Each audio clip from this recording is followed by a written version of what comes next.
Carrie may join us tomorrow night, but you're stuck with me for the next three nights here, Tuesday, Wednesday, and Thursday, as we do this show, 6 to 7 o'clock p.m. Just leaving the studio is the incredible Ro Brown, somebody I've known for more than 2 decades. Ro and I actually, when I moved to New Orleans and was with the Saints, if my memory serves me right, we did a TV show together on cable, and he is one of the absolute great human beings in New Orleans. I don't know that there's anybody that has a better understanding of New Orleans history, sports history, and so many other topics. So it's an honor to be in the same studio and follow my dear friend Ro.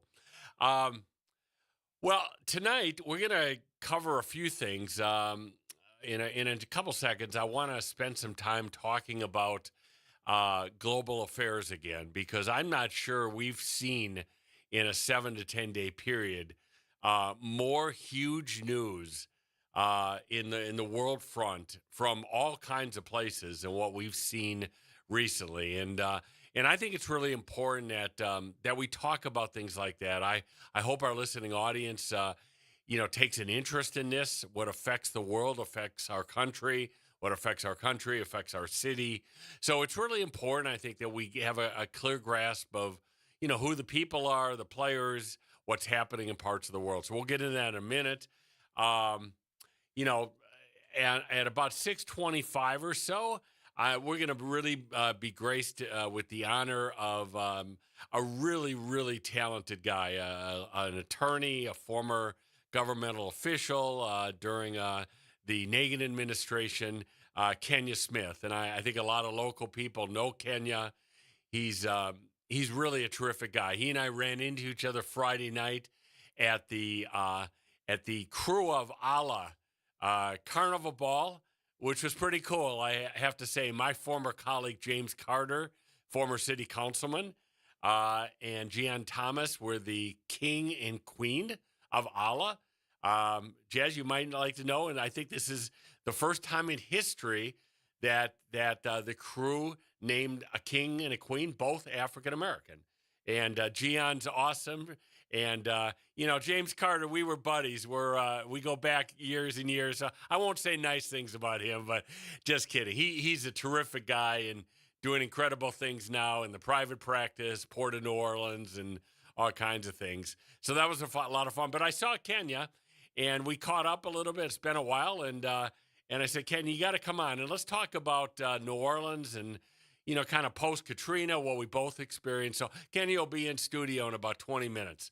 Um, just a few things I thought we would hit for fun here.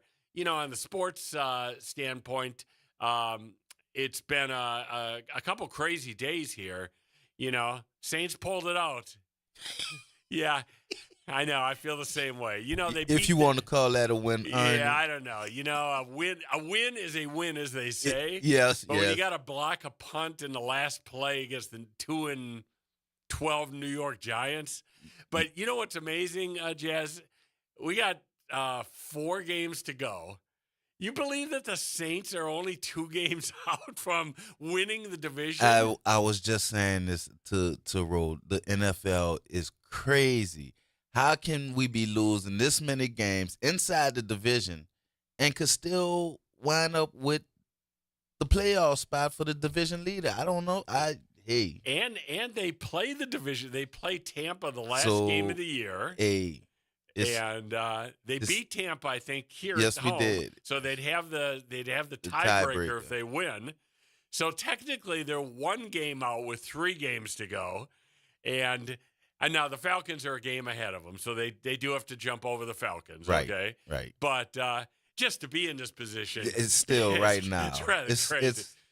Hey, Arnie, all I'm gonna say is stock in stick pins and baby dolls it has to have skyrocketed in the city of New Orleans. 5 field goal misses in I know. 3 weeks. I know. In 3 weeks. Now I'm gonna say this. Breezy, that was a beautiful looking block. That's pretty That athletic. was Yeah.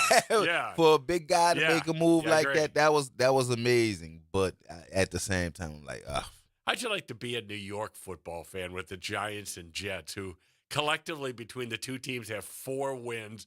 And even when they play somewhat, I mean, the Giants weren't atrocious, but no. they had a chance to go into overtime. Even that, they screw up. It was something else. Yeah, I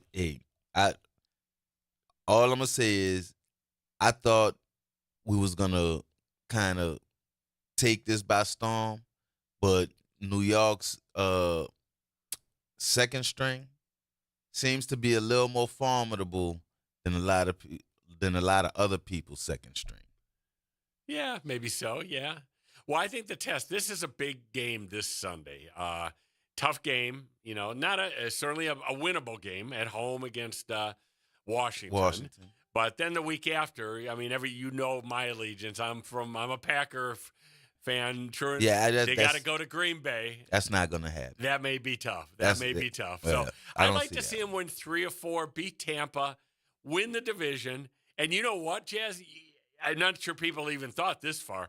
If you win the division, you get a home game, which is, I mean, could you imagine a 7-10 Saints, 8-9 Saints team? I'm gonna say this. Game? I'll say this: the way the season has been going, if by some strange way the Saints make it to the playoffs and they win the first game, they will win the Super Bowl. They might.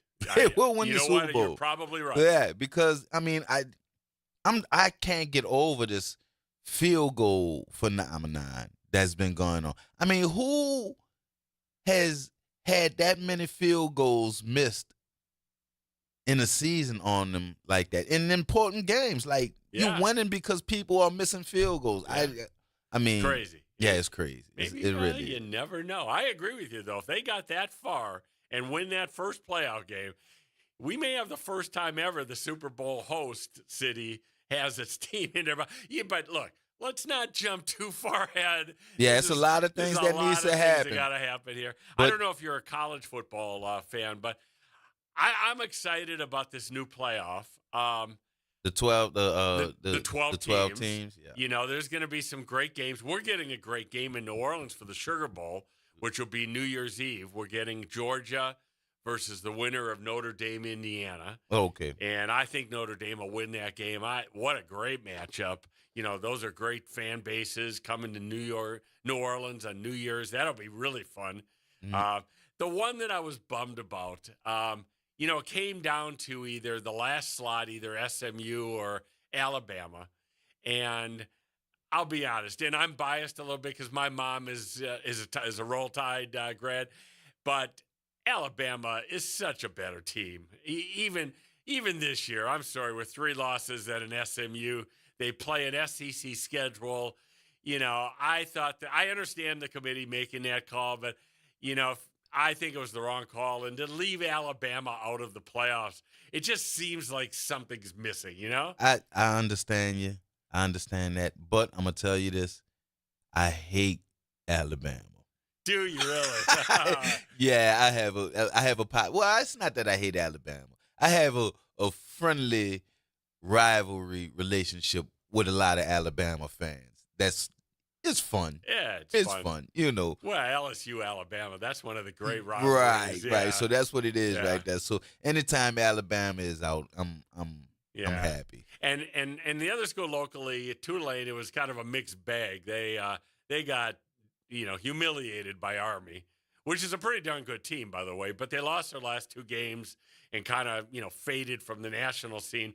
But they got a bowl game. They're going to Tampa for something called the Gasparilla Bowl, I think it's called, and they're playing the Florida Gators, and that's a pretty cool matchup for a minor bowl game. Florida brings a ton of fans, and you know, if LSU could beat an SEC school like Florida, that's a feather in their cap. They kept their coach. They're losing their quarterback. They are. He's going to the transfer They're portal. losing 2 quarterbacks, I think. Yeah, I think both quarterbacks. But and the guy Mensa, the number 1 guy, they say he's the top-ranked quarterback going into the transfer portal. So, you know, they'll lose something with that. But I hate college football with the transfer portal and Yeah, NIL money, and we're gonna do yeah, a whole show on this in yeah. a week or Yeah, so. that It's was like changed. it was like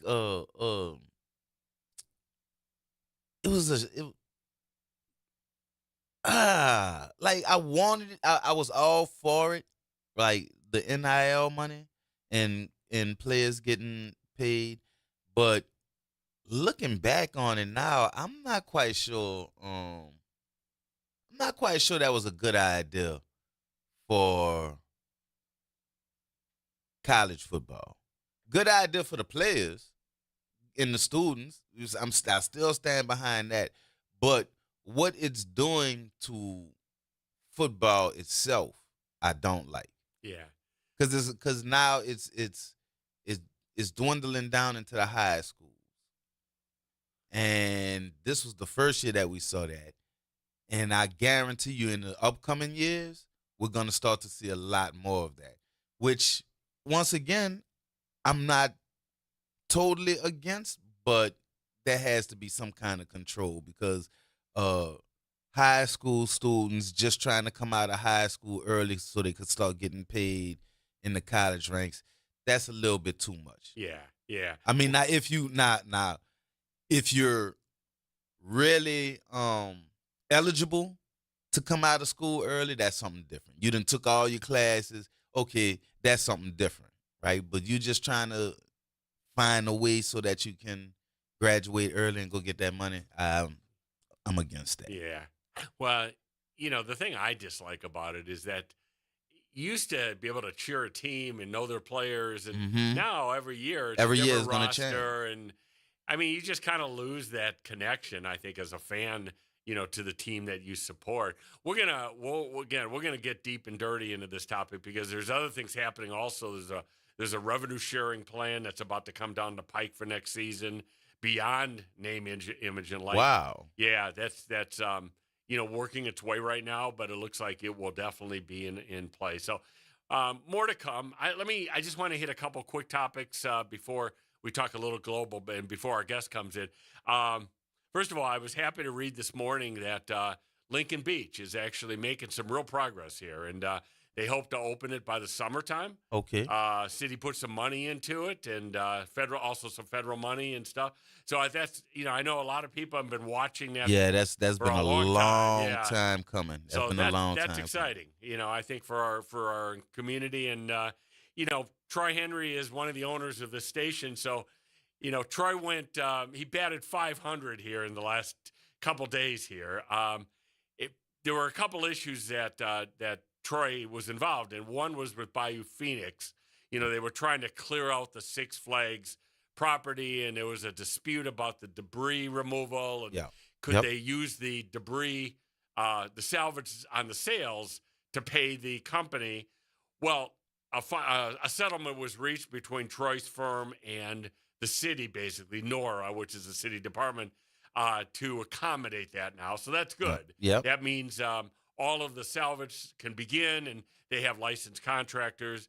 Because look, as we said, I think last week, everybody from the east to every place else is looking forward to Bayou Phoenix being a Yeah, real yeah, success. yeah. That's gonna be a benefit to everybody from New Orleans east to uptown, to cross the river. I would assume. I would assume a Oh, lot of people in this area is gonna benefit off of yeah. Bayou I mean, Phoenix. his vision is such a good one. I mean, youth sports, and I mean, it's the quality of life stuff. To be Yeah, honest, yeah, that people want. There was an issue came up a couple days ago about a grain company that wants to store its grain in New Orleans East, and there's a lot of consternation with the community. This is the kind of project with Bayou Phoenix that yeah. really everybody should be able Yeah, to get yeah, and because rally around. you bring in activities, you bring in businesses, you bring in like the whole youth sports scene with tournaments and stuff like that. That is a lot of business that comes to a specific area, and that's people from all across the country that's coming not for one day, not for two. They're here for several days, and they're spending money, they're Yep. eating, they're going out, and they're enjoying themselves. So I expect this to be a very big plus for the city of New Orleans. Absolutely. And when they're not there on weekends, the locals can use these Yep. facilities. And so it's a win-win. And I'm glad they resolved this one issue. There's still much more to go, obviously. Yeah, yeah. You know, the one that, I said Troy was batting 500. The other one is maybe not so good in his view is he had won the garbage contract for the French Quarter. Yeah. And that has been, council has come in now and I guess rescinded it. And there's a court challenge that's now been filed. So what'll have to happen here, I believe, because the contract runs out December 23, the current contract. Okay. And with Super Bowl coming and everything coming here, the city will have to go and award an emergency contract while they litigate this issue. And again, I'm not going to get it. It involves subcontractors. It involves whose role it is, administration versus city council. It's, more than we could cover tonight, but yeah, some situations deserve a little bit more than the 15, show on 20. their own. Yeah, a show on. Maybe we can bring the council on and Troy on, and maybe we can make some sense of the whole situation. Yeah, maybe we can be the mediator or something. I don't know, Jazz, but these kind of things happen. So, you want to take a break, or are we good? Yeah, we could go to the break now. All right, let's take a quick break. Would love to hear from you. 504-582-9422. Again, Kenya Smith, second half of the hour, will be here. Former executive counsel to Mayor Ray Nagin, and a really good guy.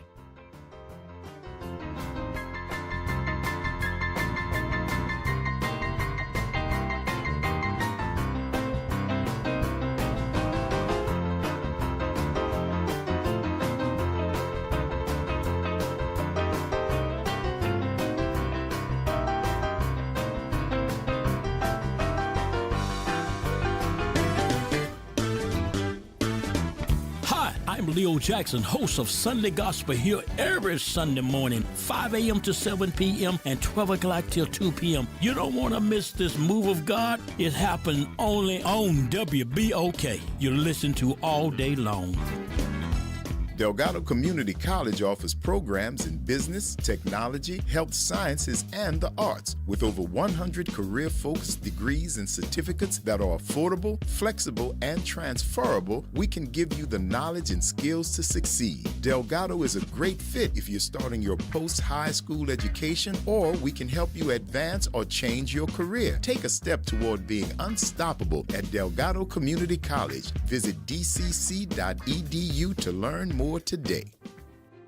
The National World War II Museum, located in the Warehouse District of New Orleans. The National World War II Museum tells the story of America's experience in the war that changed the world, why it was fought, how it was won, and what it means today. Visit them online at www.nationalww2museum.org for time tickets and safety information. Visit DePaul's new Algiers Health Center at 2801 General de Gaulle Drive to receive primary and preventive care for both adults and children. Services also include behavioral health, imaging, and on-site pharmacy, vision, Medicaid enrollment assistance, and more. For appointments, visit DePaulCommunityHealthCenters.org or call 504-207-3060.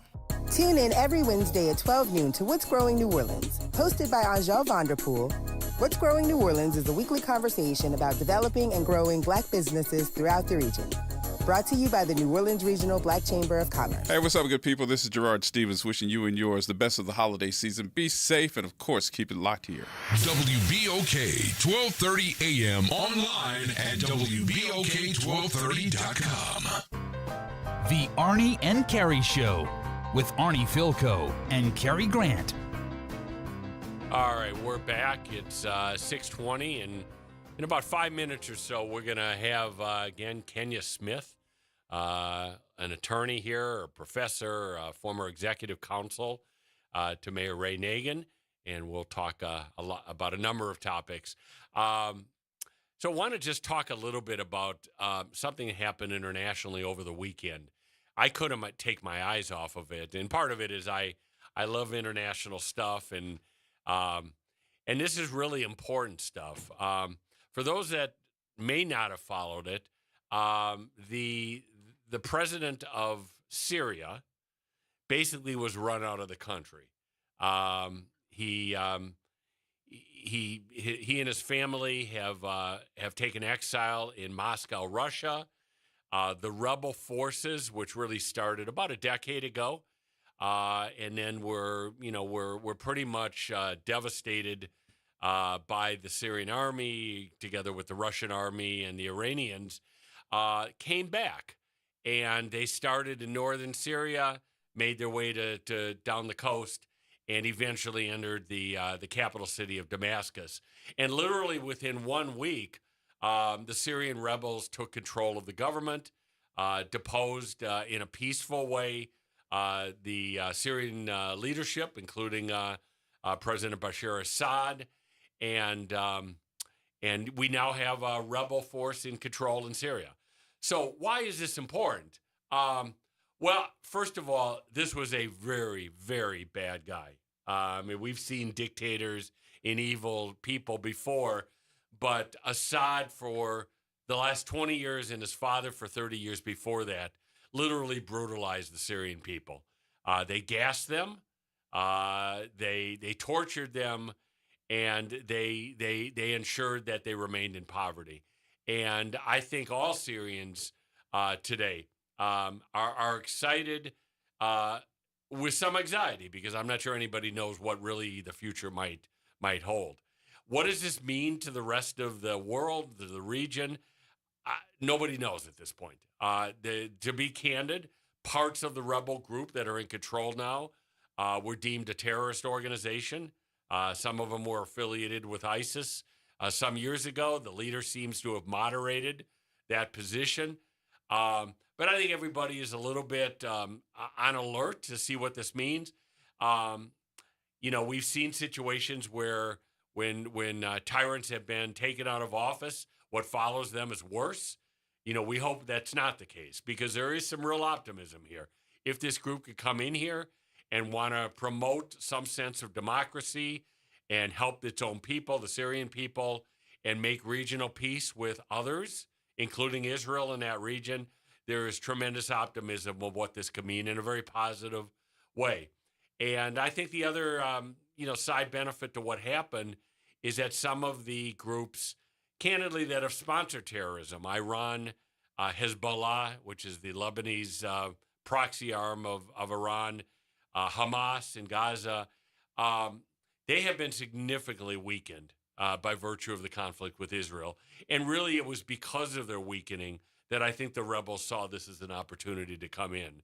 So it'll be really interesting to follow this story. And this story has legs beyond just the Middle East. It also has legs for what's happening with Ukraine right now, because I think Russia has been, somewhat humiliated by virtue of supporting Assad over the years and having to have him escape the country. Clearly, Iran has been weakened because of this.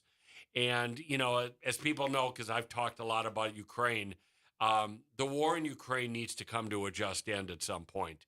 But it can't come to an end where Russia, dominates what the settlement will look like. So I am pulling for good things to come. Nothing happens in the world today that doesn't affect something else in the world. And I think as Americans, as New Orleanians, the more we can learn and understand and follow these stories, the better it is. So, all right, we'll maybe talk global next week a little bit, but really honored.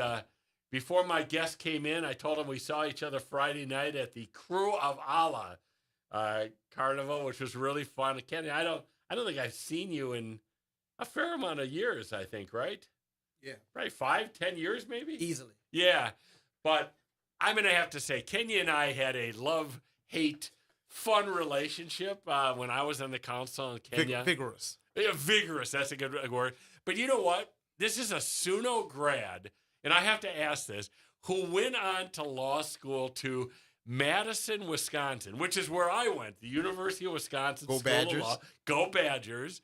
How in the world did you go from New Orleans to University of Wisconsin Law? So it's a very interesting story. Like a lot of New Orleanians, a lot of Louisianians that learn later to appreciate some of the beauties of home. I wasn't ready to leave home when I was transitioning from high school to college, And I had a very interesting, colorful conversation with my dad, who was a minister at the time, but had graduated from this fine institution, Xavier University, and lived in Atlanta, lived in a number of other places, and encouraged me to look at a lot of other institutions. And it kind of came down to one kind of core question: Hey, Dad, who's paying? Because at the end of the day, as we know in politics, often follow the money. And so he said, look, you should look at, I won't call roll, but Xavier was one of those schools. He took me to Dr. Francis's office and everything. And I said, Dad, who's paying? And so, I wasn't the brainiac. I wasn't, top of my class and the like, but I was pretty Where'd you smart. go to high school? McMain, Eleanor McMain, All right, secondary gotta high put school. that So I out was, there, okay. I was decent. Yeah. In terms of my academics, but like a lot of young people, maybe not. I was a late bloomer. Wasn't as serious as I was later in life. Yeah, but was smart enough to get a scholarship at SUNO, Pell Grant, a number of other things. So I said, hey, life is good, and you're at home and the like. So after those 3 or 4 years of matriculating there, during the course of that, I did a little more growing up, and I've got to give our HBCUs, particularly those here in New Orleans, your Dillards, your Xaviers, your SUNOs, because a lot of the work that they do with our young people in terms of bringing them along in ways that other institutions may not may not be as focused on, I think is important. And I got to give a shout out to Mr. Joseph Marion, who was our career services director and a personal mentor of mine, who I went to high school with his daughter and his son, and his sister taught at McMain. I didn't know all of that transitioning in, but he used to take a lot of young people that he saw promise in, and he would take us on trips. I remember him taking us for drives up to University of Cincinnati and over to Mankato and to Northern Iowa and lots of places. But I was walking through the University Center during a graduate professional day one day, and he said, come here, boy. He said, see this man right here? You need to talk to him. You need to go sit down and talk to him. That gentleman's name was Dean James Thomas, and he was the Dean of Admissions and Recruiting and Financial Aid at the University of Wisconsin Law School. He used to call it affectionately FAMU, Florida. He was from Tallahassee, had done his undergrad at FAMU, had gone to Iowa and gotten his law degree and started working and providing opportunities for students of all backgrounds, children from Appalachia, from Native American reservations, from the Deep South, all across the country. And he said, I've got a program I want you to take a look at. And so, as you know, Madison, Wisconsin looks a lot different in June than it does in December. Yes, it does. Yes. So he invited me up to a pre-law session. It was about a 4-week session. They put their best and brightest. You remember Professor Klaus and all of those folks. Yes, ladies and gents, we do remember some of the same professors. Professor Jones, all of those folks were still around. And they put a lot of the best and brightest. And then, so I got a really good feel for the university and the like. And I applied to a number of schools. You always have like your 9 or 10, your dream schools and the mid levels, and then the ones you're sure you can get into. And was admitted to Wisconsin. And on balance, there were a couple of things that were the decision points for me. One, I wanted to be at an institution that I knew was as invested in my success as I was. A lot of our schools still had the look to your left, look to your right, because one of you is not going to be here, and they flunk out a third of the class. I wasn't really concerned about flunking out, but I didn't feel like that was the level of investment in me. I didn't feel like I needed to prove myself. I wanted you were giving a value proposition, and we'll come back to that. The other thing that I was finally ready to leave home. I wanted to see other parts of the country, and I wanted to grow. And I always tell my students now that it's one of the best educational experiences that I had. Not just because Wisconsin's such a great school, it is, but because I gained friendships with redhead, freckle-faced kids from Oshkosh and Waukesha and Native Americans and kids and adults from all walks of life in ways that not that I wouldn't have experienced them in Louisiana, but I wouldn't have gotten out of my comfort zone. And I wouldn't have been open because I was in a different environment. And so I was able to come back home and appreciate the gumbo and the second lines and the red beans and the Saints and all those things that make our area great, but also not be nose blind to the trash and the crime and all of those things that sometimes hold us back. And so for me, it was that balance that gave me a really well-rounded experience and helped me to appreciate home in a different way. That's great. Well, I'm a little biased, obviously. I grew up in the state, and I spent my days at the student union next door, shooting pool and having fun. So you were a much better student, I'm sure, than I was. But in any event, it's a great school. Anybody ever looking for a school undergraduate? There's no more fun school. But as Kenya said, June in Madison versus February in Madison with about 10 inches of snow is a big difference. So know what you're in for.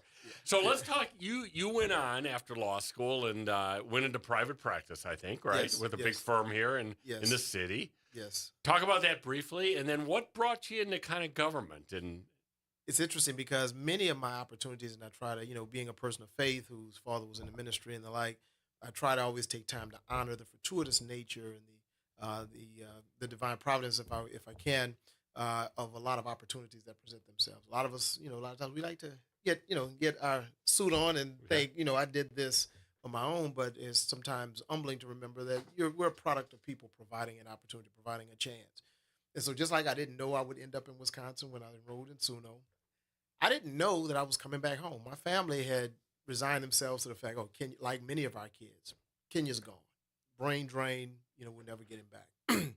But I had a cousin who had gone to Loyola and who was here and was intent on getting me back. And I did a lot of pushing on her own to get me involved in some of the organizations here, even though I wasn't a Louisiana registered law student, and some of the opportunities to interview with firms and the like. And I don't know if you remember Hurricane George in 1998 came visit. It was a late storm. It came in October, and it canceled the interviewing sessions that we were supposed to have. It was supposed to be based at Loyola, and so now and on top of that, we were still using the airport at that point as one of our evacuation shelters. So now I'm stuck here, to the extent you'd be stuck at home. I can't get back, and I don't have any interviews. Right, so fortunately, I brought my books, and so I said, look, let's make the best use of this time. And so I said, why not just call up some of these firms that I was supposed to be interviewing with and see if I can still talk to them, see if somebody can go to lunch and the like. And for those who are listening, if they're young people who are listening, you always want to look at every opportunity to present yourself because you never know what's going to turn into magic. And the firm, one of the firms, Adams and Reese. The HR director, she said, well, let me make some calls, see who's around. Long story short, I sat around they lined up some interviews for me that Friday. They let me come in.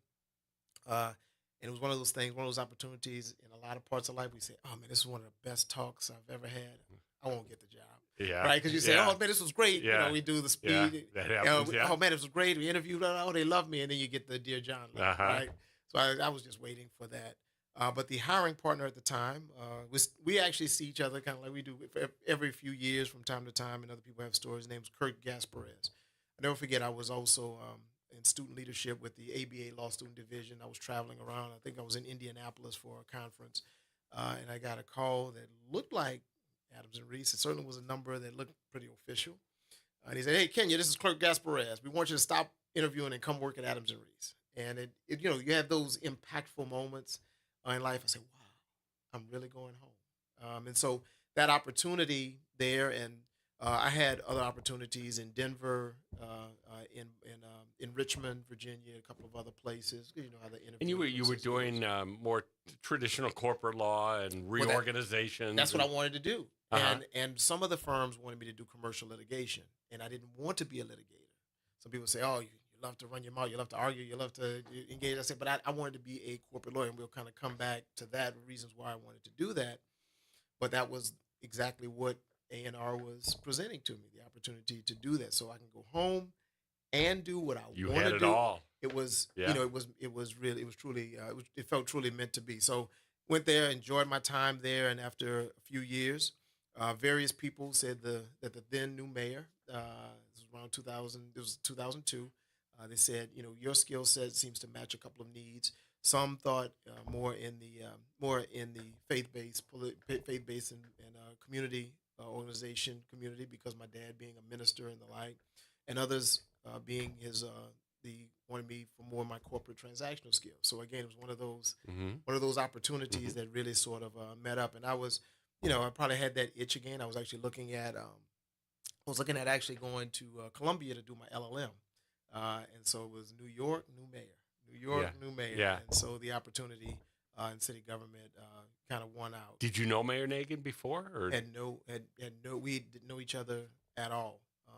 That's one of the things that I did that I always honor about him, that he took a chance on a then 28-year-old that had no particular political pedigree or the like.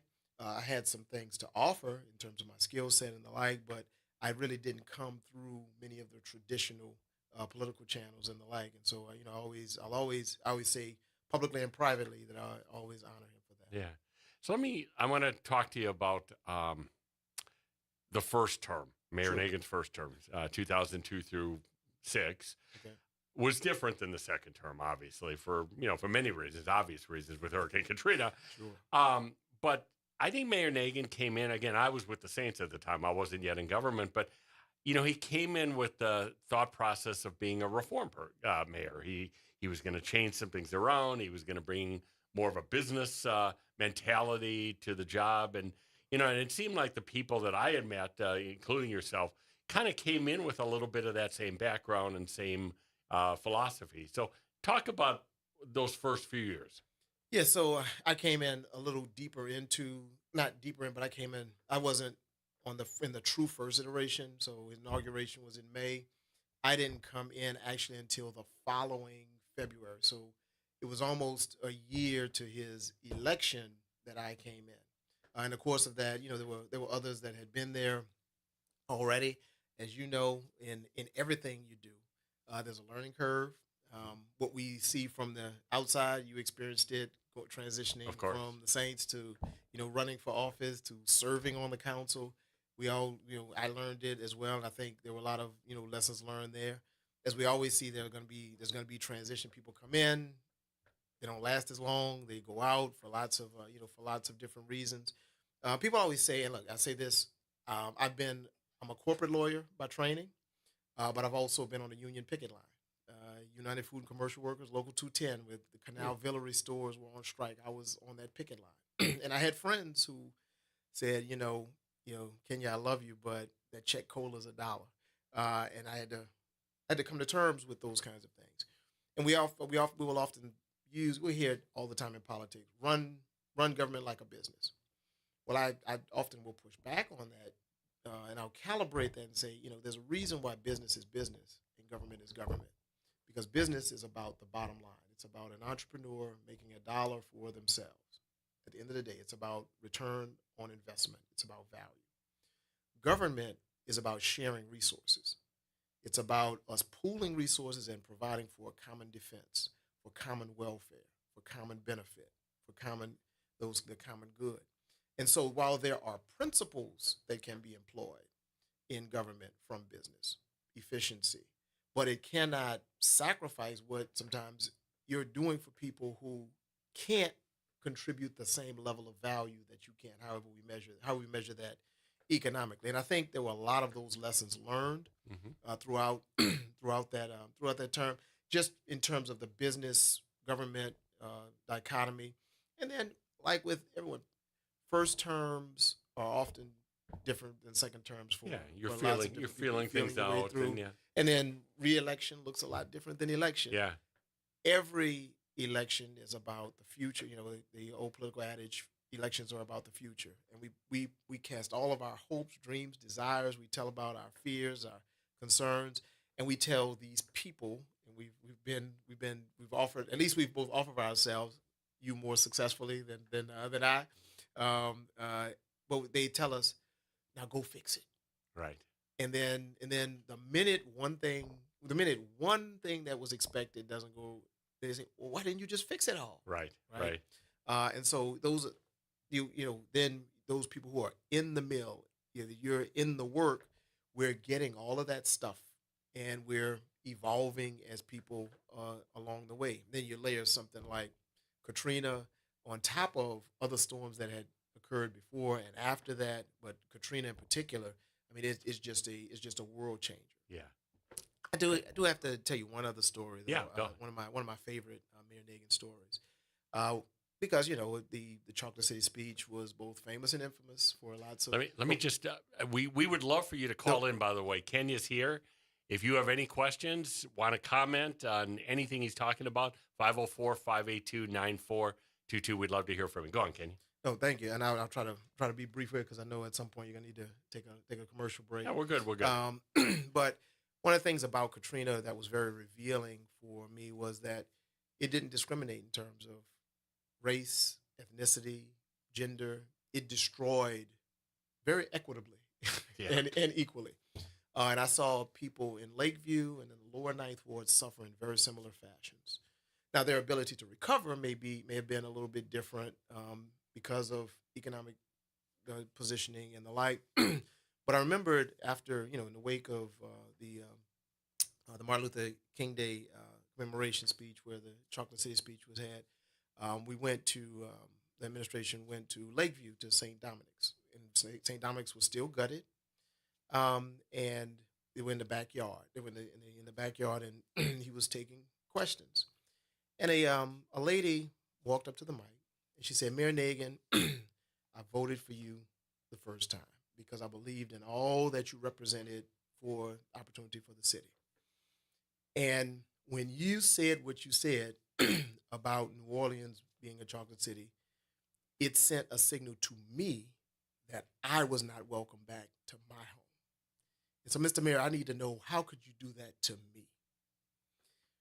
And Mayor Nagin then, he took a moment, gathered himself, and he said, "I was trying to send a signal that everybody was welcome back. And I did it in a way that was inartful and hurt some people. And for that, I apologize." And for me, watching that exchange, because when I heard the question, a lot of us said, "Whoa, what's going to happen next?" But that was one of the most human interactions that I recall in public service. And that's a great story. And I don't think that story is, I've never heard that. So I don't think it's out there in a very public way. But, Kenya, the two things that I would observe. Number one, what you said about business versus politics is something people learn when they get into the government, because I, like Mayor Nagin, who came from Cox, I came from private sector. I would make decisions. I talked to staff, but I would make a decision, okay, and I run with it. You can't do that in government, okay? And if you do, you're going to lose any support. So I had a great chief of staff, as you know, by the name of Eric Granderson, and Eric used to. Well, I saw not too long ago. He was just here. He's back in London. I'm trying to get him back to New Orleans. He says he'll never come back. But Eric has been working in government for years, and Eric always, every time he said, "Arnie, all right, good idea. Who have you talked to? Who have you talked to?" And it really it resonated. The other thing I want to say about Mayor Nagin, and look, I'm going to be as honest as I can. Also, we had some policy differences. But the one thing I really did appreciate is I was always able to go up to his office and close the door, and we would talk about things. And I saw that human side as well. And I've read all the books, from Sally Ann's book about post-Katrina and everything else. Look, it was a time that was unprecedented, okay? It was a horrendous time. I do want to talk to you in a minute about some of the interactions with federal, state officials, to the extent you can get into any of that. But look, what happened to Mayor Nagin, is a story in and of itself. I'm not going to comment on that. But I want to say there was a human side of it. And I'm really glad you said that story, because I think a lot of white people in the city who heard that, I remember sitting in my car when he made that comment at the press conference, we were like, ugh, and I think to be able to step back from that and say, maybe I didn't say it the way I wanted to say it, shows a great sense of decency. Why don't we do this, Jazz? We're going to take a really quick break. On the other side, we're going to come back, because we're going to be so short of time here, but I want to talk to Kenya about his work teaching at LSU right now. He's a professor, and also how the work that he's done kind of has framed, his civic activism in some other areas. We'll be back in just a minute.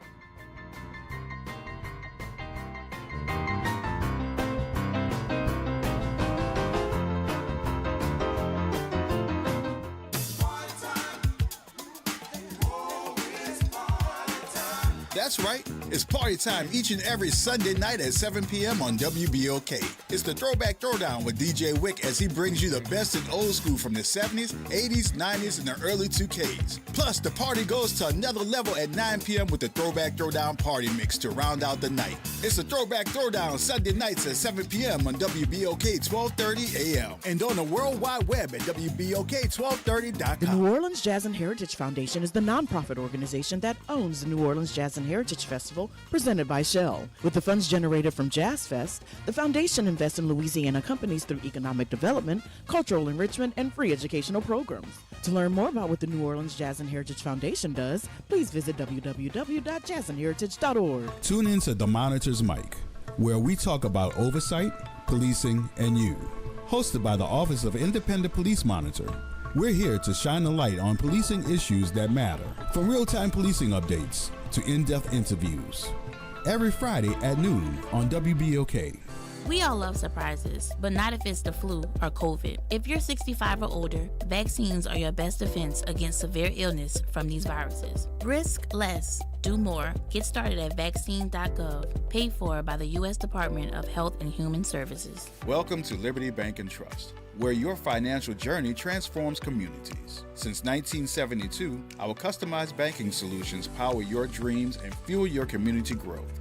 Every dollar you invest with us circles back to empower more people, ensuring opportunities for generations. Join us at Liberty Bank. Together, we empower possibility. Visit libertybank.net to start banking with purpose. Liberty Bank, there's freedom here. Keep up with NOLA Public Schools through Education Elevation. Education Elevation will highlight the achievements, innovations, and contributions of scholars, educators, schools, and the district. Tune in every fourth Wednesday at 11:30 a.m. for engaging conversations and updates as we strengthen connections and support the needs of our scholars. Mark your calendars for every fourth Wednesday at 11:30 a.m. Hey, this is Michael Cooper of Confunction, and I'd like to wish all of the WBOK listeners a happy and safe holiday. From the East Bank to the West Bank, WBOK is what New Orleans is talking about. WBOK, 1230 a.m. The Arnie and Carrie Show with Arnie Philco and Carrie Grant. All right, we're back, 6:49. We got 10 minutes to go, and we're here with Kenya Smith, former executive counsel to Mayor Ray Nagin, professor at LSU, overall good guy, really good guy, very talented guy. So, Kenya, I have to say, I've said this publicly, and it's really an honest, sincere statement, which is, of all the things I've ever done in my life, the most gratifying time were those years in government after Katrina, because mayors, city council, we were collectively bringing people back. We were helping them get back on their feet and help them in life. Nothing could be more gratifying than that. And talk a little about that. And also, if you could, I think, we did a lot of things between Mayor Nagin, council, and that. Public housing is something that we could talk about. But the thing that I'm probably most proud of is, if you remember, the big decision after Katrina was, do we bring the whole city back or do we close parts? And we made collectively, Mayor Nagin and the council, the absolute right decision to open the entire city. But talk a little bit about your experience. I agree with you on that latter point as well, because I at the time was really struggling with how could we make a decision for people who made their investment in the American dream that it's now foreclosed because of something that's not their fault.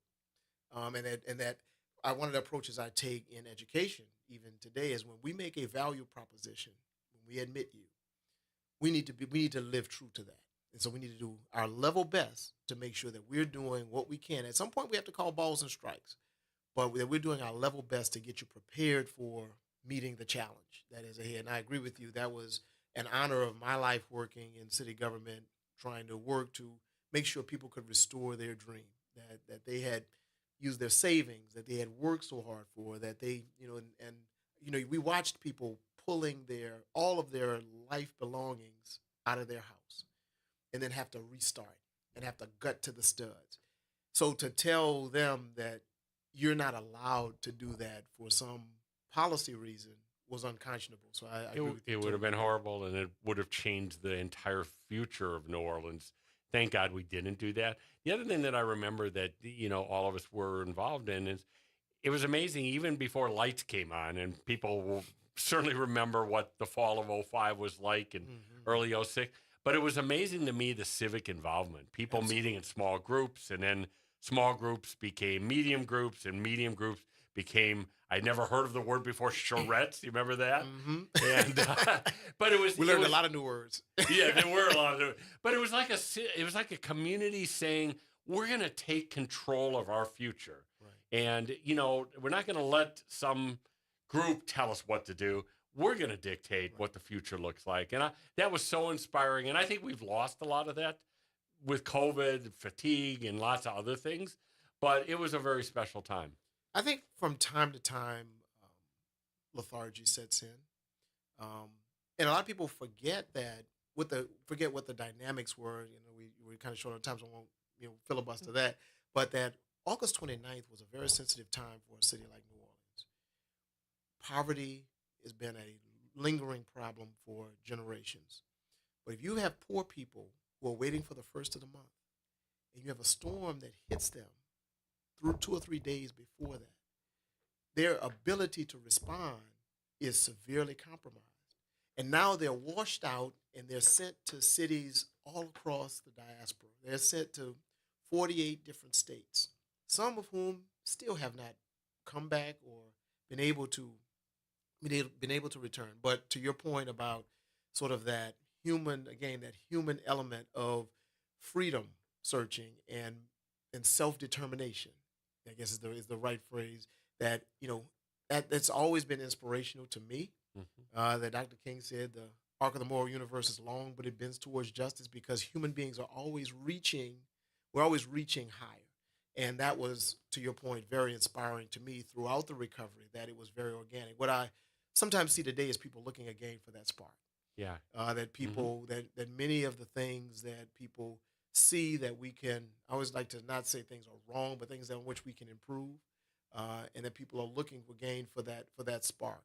I hope that spark can come in a more positive way, and that we don't have to go through anything devastating, certainly not to the magnitude of anything close to Katrina, to be able to kind of climb to that next level. Well, I think because of what we went through, first of all, everybody that was here in August 29 of 2005, we have something seared in our memory, in our hearts, and our body that we will share until the last day of our life. And it's just a commonality that makes it a bond between all of us.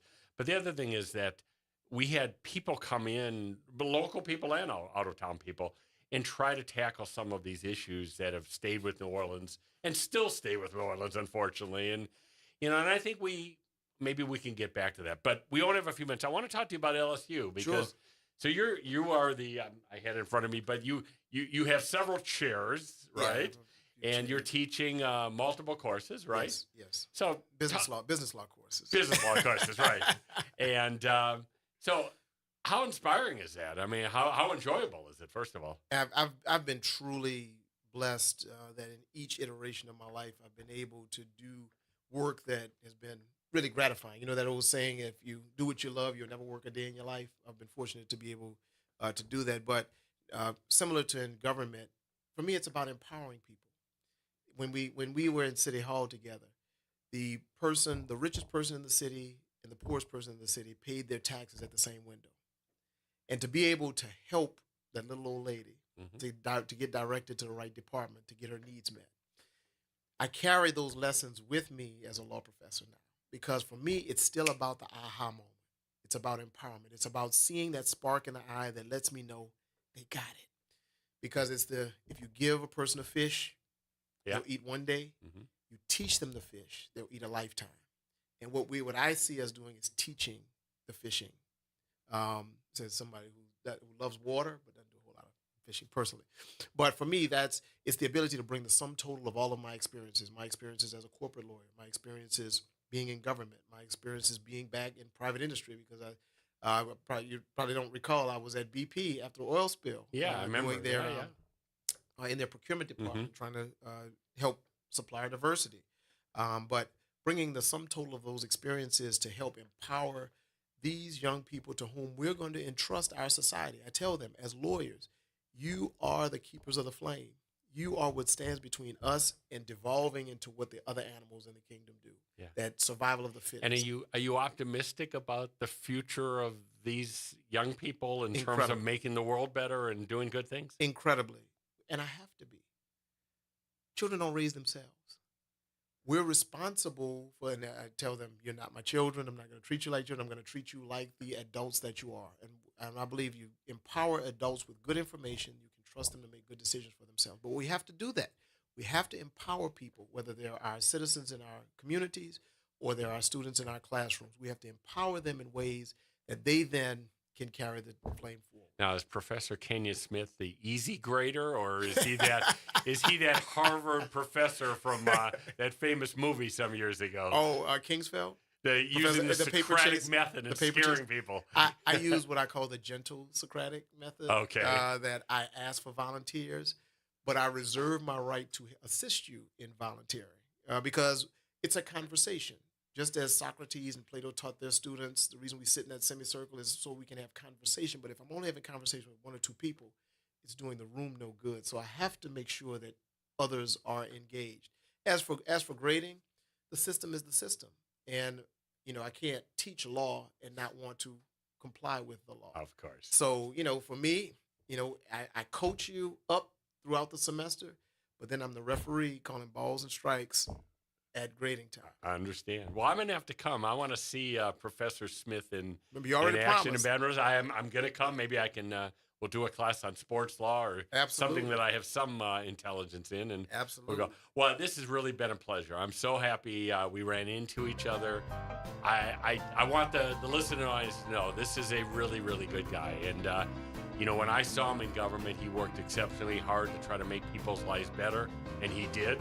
And we're lucky still to have you in the state of Louisiana and the city of New Orleans. And who knows what the future might be for Mr. Smith as we go into the future. Teaching law for now. There you go. Have a great, much, happy holidays to you and your family. Same to you and All yours. right. And we will be back tomorrow night, 6 to 7 o'clock. I'm hoping my co-host, Cary Grant, joins me from the Big Apple, and we'll talk about some other New Orleans issues and go from there. Have a great evening, New Orleans. We'll see you tomorrow night.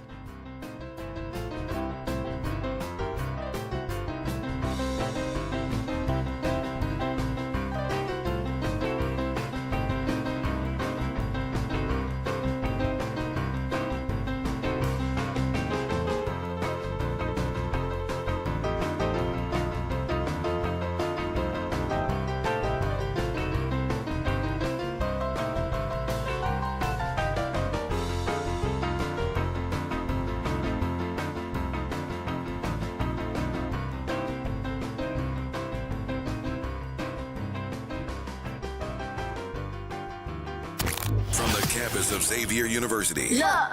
WBOK 1230 AM. Go. An Equity Media Station. I'm Tyreek Wynn with 4 things you should know from BIN News. The Marine veteran charged in the deadly New York City subway chokehold has been found not guilty. Daniel Penny was charged with manslaughter and negligent homicide. New York Attorney General Letitia James, who's black, won't drop the Silva fraud case against President-elect Trump. James says she's waiting on an appeals court decision, arguing presidents are not immune from civil litigation. Trump is facing more than $450 million in fines. President-elect Trump says children born in the U.S. could be deported if their parents are in the country illegally. In an interview with NBC's Meet the Press, Trump said he doesn't want to break up families. Judy Garland's ruby slippers from The Wizard of Oz have sold at an auction for $28 million. Heritage Auctions in Dallas says it's the most valuable movie memorabilia